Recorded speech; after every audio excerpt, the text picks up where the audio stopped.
মহান 21শে ফেব্রুয়ারি উপলক্ষে গাজীপুর ক্লিন সোসাইটির পক্ষ থেকে ফ্রি মেডিকেল ক্যাম্পিং চলতেছে।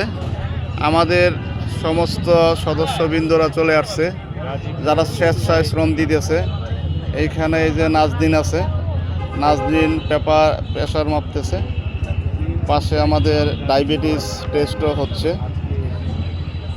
খুবই সুন্দর উদ্যোগ, যুব সমাজের উদ্যোগে আয়োজন চলতেছে।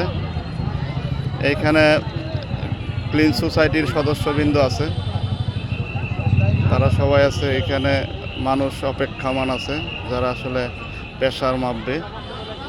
এবং আমাদের এই উদ্যোগটা হলো, আমরা আজকে ওয়েট, প্রেশার এবং ডায়াবেটিস এই তিনটা আমরা ফ্রি চেক করে দিচ্ছি।